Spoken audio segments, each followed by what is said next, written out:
Silverback watches geniuses destroy themselves and call it discipline. Not chaos, not pressure, control. And Silverback wonders how long these minds think they can survive before control finishes the job. Silverback sees it instantly. The sharper the mind, the more violent the grip. These are not weak people collapsing under stress.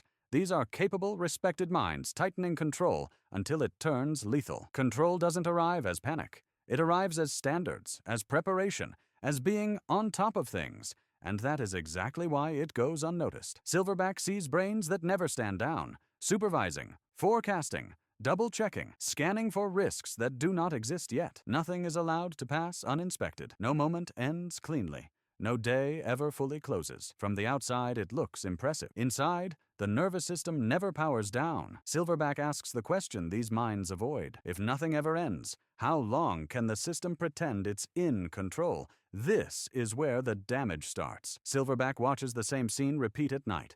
The room is quiet. The phone is down. The lights are low. And suddenly, the mind has nothing left to manage except itself. The jaw tightens. The breath shortens. Thoughts accelerate. Open loops surge. Unfinished conversations. Delayed decisions. Tasks touched, but never closed. Possibilities left hanging. The brain demands closure. Not to torture, not to sabotage rest, but because it was trained to never leave things unfinished. Control doesn't calm down. It multiplies. This is not intelligence. This is not discipline. This is a system eating itself. Silverback notices how these people pride themselves on awareness. Vigilance is mistaken for intelligence. Anticipation is mistaken for maturity. Constant alertness is treated as the price of being capable. What goes unseen is simple. The brain does not differentiate between real danger and imagined threat. To the nervous system, risk is risk, and the body pays the price even in silence. Silverback understands how control rewards itself. Every prevented mistake produces relief. Every anticipated problem creates usefulness.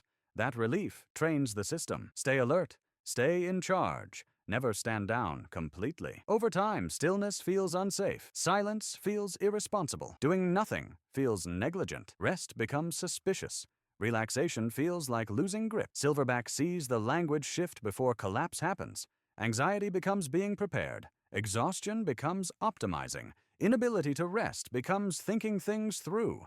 Control hides behind competence. It never announces itself as fear. It wears the mask of responsibility. Silverback asks the second question quietly. If control feels this exhausting, why does the system keep defending it? Silverback has seen this pattern most clearly in people others depend on. The more capable the person, the more responsibility sticks. The more responsibility carried, the harder it becomes to let go. Delegation feels wrong, even when others are competent, and outcomes are fine. The body reacts before logic arrives. Tight chest, subtle irritation, the urge to step back in and take control again, not because of mistrust, but because control has been wired as safety. This is the trap. Competence becomes the cage. The person is not overworked. The person is over-responsible. The mind keeps promising that rest will come once everything is handled, but everything never arrives. It mutates. It multiplies. Emails, messages, plans, expectations. None of them end cleanly. And because nothing ends, the brain treats everything as an active threat. Not urgent, just unresolved. Silverback watches productivity systems fail these minds again and again. They optimize output, speed, efficiency. They never define an ending. Without a stop signal, the nervous system never switches modes. Execution bleeds into evening. Evening bleeds into night. The day never closes, and an open day always becomes an open night. Silverback does not confuse control with strength. Control is not power. Control is fear of unfinished business. Fear that if attention drops, something will fall apart. But Silverback has seen the truth repeat itself. Things fall apart anyway. Control does not prevent failure. It only ensures exhaustion arrives first. Before health collapses, control steals something else. Presence. The body is in the room while the mind is managing. Conversations are heard while responses are prepared. Tasks are completed while satisfaction never lands. The mind immediately scans for the next concern. Nothing settles. Nothing completes. Achievement passes through without relief. Silverback understands the brain needs certainty more than solutions. It needs to know what is done and what is scheduled. Without that clarity, it keeps patrolling. That is why Silverback does not motivate. Silverback enforces structure. One decision clearly parked, one task clearly finished, one exact time assigned to what remains unresolved. No fixing, no solving, just containment. Silverback has watched control loosen only one way, not during chaos, during endings, when days end cleanly, when loops close deliberately, when the system knows exactly what is finished and what is deferred. This is where intelligent minds resist most. Endings feel dangerous. Closure feels final. Finality feels like giving up optionality. But Silverback knows optionality is the poison. Infinite possibility looks powerful on paper. Biologically, it is exhausting. The brain stays open because it never receives permission to rest. Silverback watches people try to relax and fail. They meditate harder. They distract themselves. They consume content engineered to keep minds awake forever. They complain that the brain will not shut up while standing inside systems designed to hijack attention. This is not a willpower problem.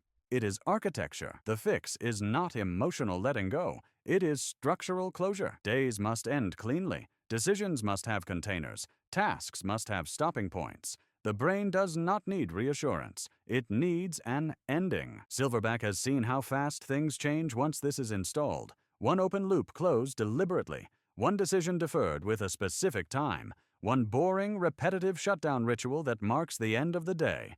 Non-negotiable.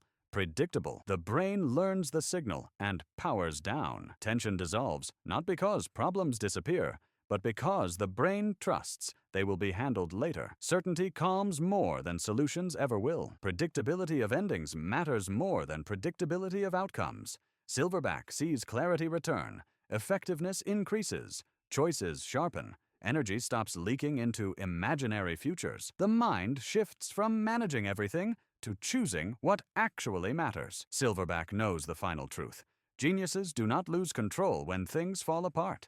They lose it when nothing ever ends. And the moment they learn to end things on purpose, control stops owning them. They own it. And when that shift happens, Silverback sees something else return. Space. Not empty time, but usable space. The kind where decisions land instead of circling, where effort finally converts into relief. The system stops scanning for danger that never arrives and starts responding only to what actually exists. Silverback knows this is the moment control loses its illusion of necessity, not because discipline disappears, but because discipline finally has an endpoint.